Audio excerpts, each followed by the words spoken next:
Alors, un monsieur m'a dit en commentaire, bonjour maman, j'ai fait le spermogramme et le médecin m'a dit que j'ai l'azoospermie et donc je ne peux pas mettre vie. C'est-à-dire, il ne peut pas faire d'enfant. Son mariage, c'est en mai. Moi, j'ai répondu, il n'y a vraiment rien à faire. Azoospermie veut dire qu'il n'y a pas de spermatozoïdes dans le sperme et il n'y a pas de traitement, on ne peut pas soigner.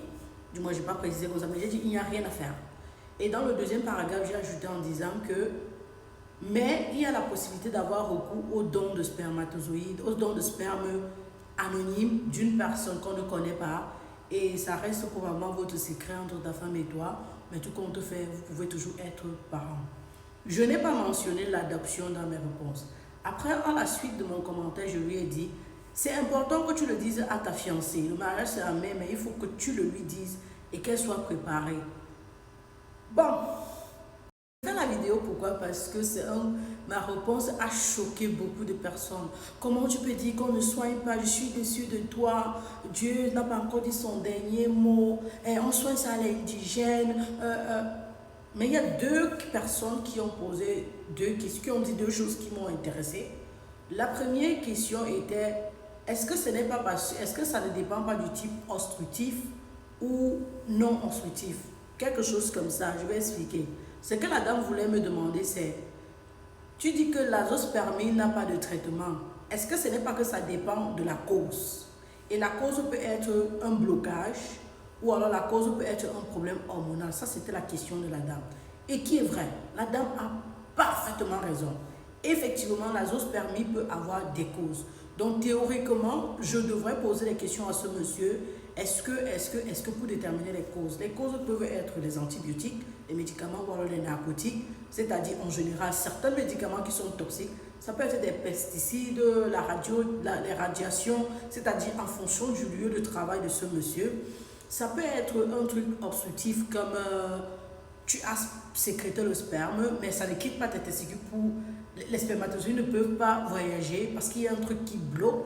Ça peut être la varicocèle, ça peut être effectivement un problème hormonal, c'est-à-dire déjà au niveau du cerveau, tu n'as pas les hormones en quantité suffisante pour que tu puisses sécréter les spermatozoïdes qui peuvent fertiliser la femme, du moins quoi, permettre la fécondation. C'est être génétique ou congénital. Congénital, tu es né avec. Génétique, ça vient des veines, des gènes de votre famille. C'est-à-dire, dans votre famille, il y a des gens, on a souffert de ça. Et donc, tu souffres d'azoospermie. C'est-à-dire que tu n'as pas de spermatozoïdes, tu ne peux pas enceinter une femme. Il y a plusieurs causes. Tellement de causes dont la question de la dame est légitime et pertinente, très pertinente. Et c'est la façon avec laquelle elle a posé la question que j'ai aimé. C'est-à-dire qu'elle sait qu'il y a ça, mais elle se demande, mais pourquoi tu peux dire ça alors qu'il y a ça ou peut-être tu ne le sais pas? Non, on va revenir à ma réponse. Analysons d'abord les réponses ou alors les interventions en commentaire. Et donc, du coup, il y a beaucoup de causes, comme par exemple le diabète, les problèmes respiratoires, une maladie connue, c'est-à-dire un problème de santé connu, ou une infection sexuellement transmissible, par exemple, ou une infection des tubes, de tout ce qui est impliqué dans la reproduction de l'homme, que ce soit la prostate, que ce soit les conduits qui conduisent le sperme à l'extérieur, ou alors tout ce qui est impliqué dans la reproduction de l'homme. Donc, du coup, il y a des nouvelles technologies qui permettre la stimulation de sperme et de spermatozoïdes chez l'homme en administrant naturellement des hormones comme le FSH, le LH. Il y a des structures qui vont chercher à connaître la cause, la traiter ou alors la résoudre afin de permettre la stimulation. Donc, du coup, la dame a raison. Donc, revenons sur la question, ce que Abel a dit, c'est un commentaire. Il dit, je suis vraiment déçu de vous, avec tout le respect que je vous vois, je ne m'attendais pas de ça de vous, ça se soigne vraiment. Et c'est là où je crois que je fais la vidéo pour plusieurs raisons de toutes les façons. Abel, si tu vas m'écouter, ou toute personne qui va m'écouter qui est dans la situation d'Abel, Abel, il y a une différence entre traitement et soin. Il y a une différence entre traiter et soigner. C'est un peu comme si quelqu'un me parle du cancer du sein et je lui dis que ça se soigne. Non, c'est pas vrai. Le cancer du sein se traite. Ça veut dire qu'il y a les médicaments pour réduire les symptômes atténuer la croissance du truc, mais c'est pas que ça se soigne. Un médecin ne va pas me dire que ça se soigne. C'est pour cela qu'après les traitements, lorsqu'on te dit que tu t'es remis, on continue de te contrôler parce que ça peut revenir. Ça peut revenir même s'il y a eu des métastases ailleurs, on n'était pas au courant. Donc du coup, il y a une différence d'abord à ce niveau entre traitement et soins. Ça, on a fait la différence. Deuxième chose, moi, je dois donner une réponse à quelqu'un qui ne frustre pas la personne, qui ne lui enlève pas son sourire, mais qui le guide et qui l'envoie vers la solution. Donc du coup, ceux qui parlent de remèdes indigènes, je ne peux pas conseiller à quelqu'un d'aller se soigner à l'indigène lorsqu'il s'agit de l'azoospermie, parce que je n'ai aucune preuve que ça va fonctionner. Ceux qui parlent de Dieu, je ne peux pas dire à quelqu'un que croire en Dieu est la foi, Dieu n'a pas encore dit son dernier mot, bien que j'utilise souvent cette formule dans mes vidéos. Très attention, j'utilise souvent la formule à la fin de mes vidéos, dit faites ma prière à l'Esprit Saint, tout ça, parce que je vais dire quoi, je le fais même de façon excessive. Théoriquement sur le terrain, je ne peux pas dire une chose pareille, sauf si la personne me parle de sa spiritualité et que c'est compatible à la même, mais c'est pas professionnel. Donc, et il faut faire la part des choses. J'ai déjà donné les conseils à la personne pratique avant de parler de ça. Et quelqu'un ne va pas venir me parler d'un problème de fertilité, on parle de stérilité, et moi je lui dis Dieu n'a pas encore dit son dernier mot. Je suis en train de le tuer. D'accord. Ok, maintenant que j'ai épilogué sur, j'ai commenté vos commentaires, je vais revenir sur ma réponse. Je dois être correct avec le patient, lui dire la vérité. Il y a les causes de l'azoospermie comme on a cité tout à l'heure. Et il y a les causes réversibles et les causes irréversibles. Ce que je ne vous ai pas dit, c'est que l'azoospermie peut être idiopathique, c'est-à-dire qu'on ne connaît pas la cause. Si l'azoospermie est congénitale, idiopathique ou génétique, ça veut dire qu'il n'y a rien à faire, même si c'est qu'on vous dit qu'il y a n'importe quelle cause. Bien qu'on puisse essayer tout ce que j'ai dit là, il n'y a pas moyen de revenir en arrière. Et voilà pourquoi j'ai posé la question à Abel. Abel, tu dis que l'azoospermie se soigne. Quel est ce traitement qui va permettre à ce monsieur de quitter de l'azoospermie à la normalité, c'est-à-dire quitter de la stérilité, son état de stérilité, à la fertilité totale? Ça, c'est la question. Il ne m'a pas répondu. Je ne sais pas s'il a vu ou pas, mais il ne m'a pas répondu. C'est la question que je vous pose d'abord à vous. Une fois que j'ai été honnête avec le patient en lui disant qu'effectivement, l'azoospermie ne te permet pas d'enceinte une femme, j'ai répondu à sa dernière question en disant que non, il faut dire la vérité à ta femme parce que c'est un truc, il faut être honnête avec ta femme. Je reviens par la suite lui dire qu'il y a la possibilité d'avoir un don de sperme anonyme. C'est-à-dire, je remets en doute le fait que, en haut là, j'ai dit qu'il n'y a rien à faire, en sachant que Abel ne va pas ramasser un don de sperme dans la rue. Abel se rendra dans une clinique de fertilité et avant qu'on arrive au niveau du don de sperme, on va d'abord faire les examens sur Abel pour voir s'il y a une maladie qui l'a poussé à être stérile ou alors avoir l'azoospermie. Abel, pardon. On va faire les examens sur la personne qui a posé le problème pour voir ce qui l'a conduit dans cette situation, pour vérifier s'il a d'autres maladies qui peuvent être au point où le traitement qu'on va lui administrer peut être compatible avec lui. Donc on ne va pas seulement prendre le sperme donné à sa femme, non. On fait ça dans une clinique de fertilisation. Ça veut dire qu'il y a une série d'investigations qu'on va faire. Donc, en théorie, ce que j'ai répondu à ce monsieur, c'est va dans une clinique de fertilité, regardez si tout va bien, si tout on te dit qu'il n'y a plus rien à faire, il y a quand même cette possibilité que tu fasses l'insémination artificielle de cette façon, comme ça, comme ça, comme ça. Mais c'est pour cela que je n'ai pas précisé l'adoption. Si j'avais précisé l'adoption, ça veut dire que je scellais déjà son sort.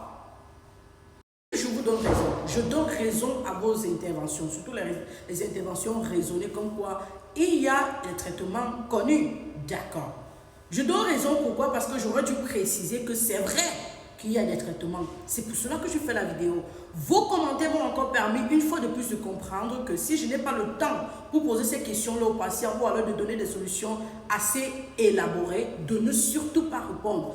Vous aurez constaté sur ma page Facebook que je poste les commentaires des gens lorsqu'ils posent un problème pour ne pas oublier. Parce que parfois je lis dans les commentaires, c'est important, je dis je vais y revenir mais je ne reviens pas. Donc je poste pour me rappeler que non, après si c'est qu'il y a un truc, je reviens, je réponds. Et parce que je n'ai pas assez de temps pour aller entrer dans les questions, oh, qu'est-ce qu'est-ce qui s'est passé, est-ce que tu penses ici, est-ce que tu penses là, je ne peux pas vraiment guider la personne, je mets une réponse comme ça et je me protège par la suite.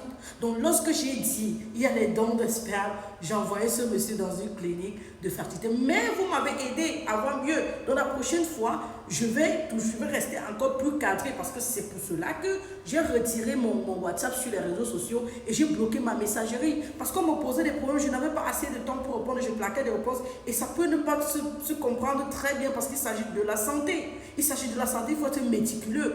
Faire ce que je fais est difficile, je vous promets. C'est super difficile. Maintenant, je vais aller plus en profondeur pour vous dire quelque chose. Je vous disais encore une fois, je traite du cas par cas. Je ne rassemble pas toutes les informations théoriques et je vais sur un patient. Le patient va se marier, ça veut dire qu'il est paumé. Il est en train de dépenser la magie seulement pour se marier. De deux, est-ce que les traitements qu'on dit qu'on écrit là, est-ce que ça va fonctionner chez lui?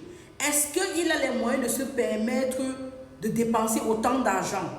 Est-ce que, comment je vais dire ça? Est-ce que après avoir dépensé même de l'argent, s'il a les moyens, est-ce qu'il y a la possibilité qu'il trouve un traitement? Ce sont des questions qui m'animent moi pour que je puisse lui donner une réponse. Et comme je l'ai dit, en envoyant vers une clinique de fertilisation en disant le don de truc existe, je me protège en disant tu vas aller là-bas, on va te répondre ce qui est sûr. Ta femme et toi, si vous savez qu'il y a un truc comme ça va vous donner espoir de vous accrocher, que vous pourrez être parent demain ou après-demain, même si ce n'est pas toi le père. Déjà que ça ne te dérange pas, parce que tu connais ta situation. Mais tu parlais là-bas, on te dit qu'en fait, on t'a même fait la stimulation, on t'a injecté des hormones et puis ça t'a aidé. Et même si on dit qu'on t'a injecté des hormones, est-ce que ça t'a aidé? Ça peut te causer l'obésité, ça peut ne pas fonctionner. Ce que les gens ne savent pas, c'est que dans les cliniques de fertilité, parfois, la procédure, on fait tout ce qu'il y a à faire, mais après, ça ne marche pas. Qu'est-ce que moi je dois faire? Je dois vendre espoir à la personne sur les réseaux sociaux? Je ne fais pas ça. Je donne des réponses qui me permettent de dormir. Malgré vos interventions, pourquoi je n'ai pas supprimé ma publication? Parce que ça me permet de dormir. Parce que j'ai été honnête que possible avec cette personne. Et je l'ai aidé tant que je pouvais. Je lui ai donné une direction. S'il suit la direction, c'est qu'il suit, il va trouver quelque chose devant. Mais c'est quelque chose qui sera bien. Je ne lui aurais pas vendu le rêve. Je n'aurais rien fait de mauvais. Faisons que je lui avais dit que non, en fait, il y a le traitement de ça, il y a la nouvelle technologie, et puis, il dit, ok, donc c'est possible, il regarde sa situation, ils n'ont pas assez d'argent, ils vivent dans un pays sous-développé, ils n'ont pas accès à la haute technologie, et tout ce qui va avec, tout un tas de problèmes qui sont autour. Je ne connais pas leur situation, je ne connais ni d'Adam ni d'Ève, je ne sais pas s'il a une maladie à la base, je ne sais pas s'il souffre de la varicose, je ne sais rien de lui, et que je lui dise, non, il y a vraiment un traitement comme ça. Et il va dire à sa femme qu'en fait, non, chérie, j'ai ça, mais il y a une dame là sur Facebook en qui j'ai confiance qui a dit qu'il y a un traitement. Il se marie. Il finit de se marier, on lui dit que non, ta situation là, non, ta pas est idiopathique, c'est génétique, il n'y a rien à faire. Qu'est-ce qui va se passer? Il ne va pas seulement me détester. Il ne va pas seulement me haïr. Je viens de briser une famille avec de l'espoir. Donc je préfère ma réponse qui vous donne l'impression de l'avoir détruit, non?